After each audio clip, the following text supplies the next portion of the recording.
How's it going? So we got a new game on our hands. It's called Yu-Gi-Oh! Master Duel.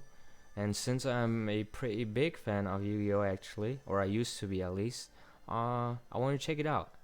And here I am checking it out, and I realize you had the option to choose between three different decks at the start of the game, which might be a crucial thing for beginners at least, which is why I wanted to make a video on how to decide which deck you want to go for specifically, right? What kind of player are you?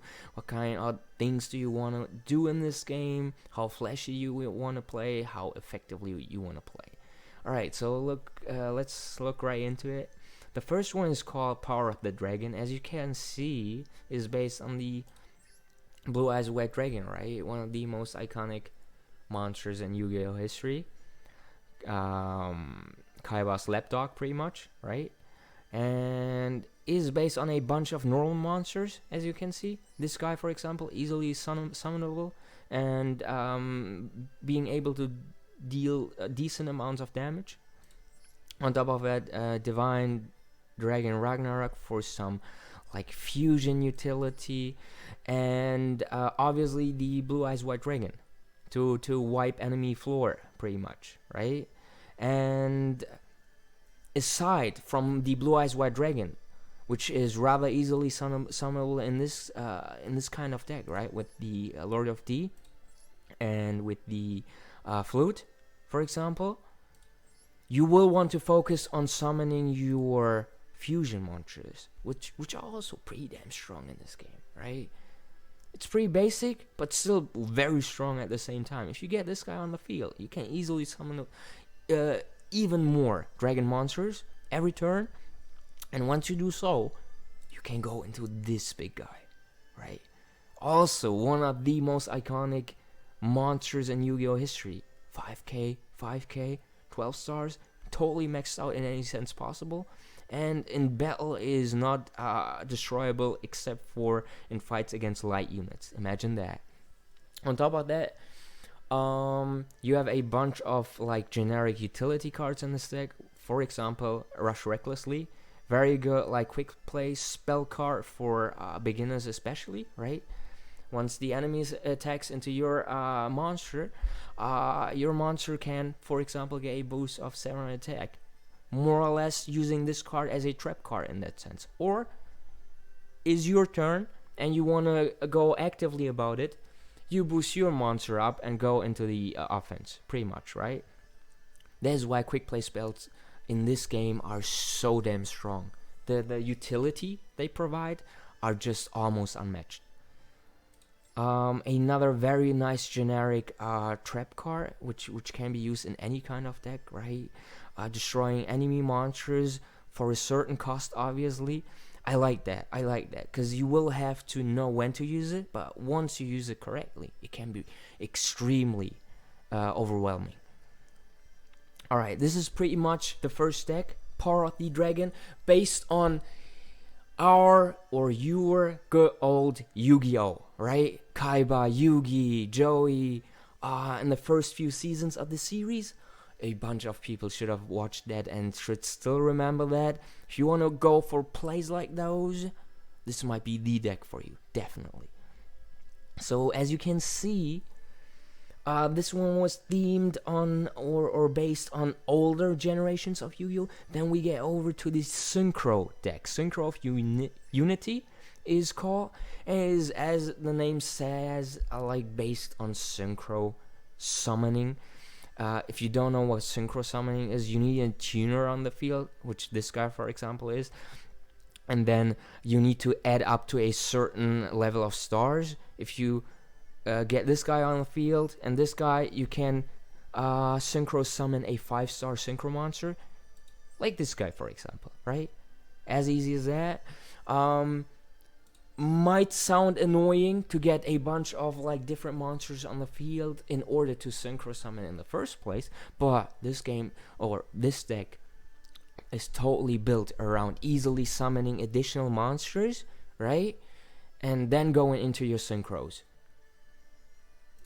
Some more generic use cards, one of the best back row removal cards to this date, I believe. Any spell or trap card at any point of time, right? Extremely strong and so easy to use. I love these kinds of cards. That is it for synchro cards, synchro summons. Pretty much, right? What you will have to keep in mind with these kinds of decks, this kind of deck will have, let's say, more depth to it than, for example, the first kind of deck, right? Yes, fusion summoning and having a bunch of effects like with Power of the Dragon is a nice thing, but there will be many situations later on in the game where these kinds of decks, which are more complicated to begin with, will also provide more utility in general, right? Just keep that in mind. So if you wanna like throw more brain power into this game and think through more of your turns, you might want to go with the synchro deck instead. And then we have something rather new, right? Let's say rather new, because this is the newest kind of mechanic in Yu-Gi-Oh compared to the former two. Link generation is called, and is the link like mechanic, pretty much providing separate spots on the field, right, in order to link summon these link cards. Link Spire, for example. If you get this card on the field, it will have, I think there's 2 link spots on the like field where you can play it on, and you can choose which one to play it on. And these link monsters in general, let's see if we have some others. This guy, for example. The interesting thing about these is how their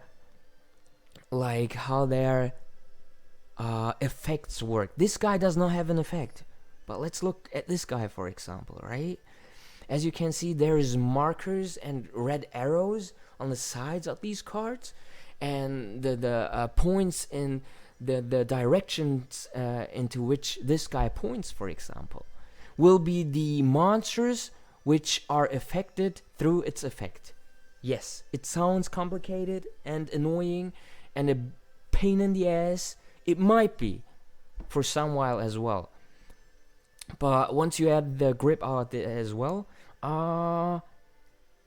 you will have a very strong deck on your hands, right? Obviously not maybe with this kind of setup from the get-go, but later on, building more and more like link utility. On top of it, we have a bunch of generic utility as well in this kind of deck, right? Monster removal, power boost, attack boost. We have back row removal and stuff like that, right? And some cards which are specifically made for link usage, or even Cybers, right? Also another kind of like theme, which I don't want to go into detail too much right now. Jelly Cannon, another great generic use trap card. So even if you go with this deck, right, and even if it gets like overwhelming from the get-go, you also have some generic cards which you can build into later decks, which maybe you want to go on about in a more like simple and basic fashion, right? And link monsters, as you might have expected, some of the like newer versions of Yu-Gi-Oh cards have also some of the strongest effects in the game, but you will have to get there. So what do I want to tell you with that, right? If you're a Yu-Gi-Oh fan which just want to go into this casually and want to have fun with some great card art, be maybe nostalgic about it even, right? This is the deck for you to go into with, right? It is basic, it is effective to some degree, and it has this like classic Yu-Gi-Oh feeling to it.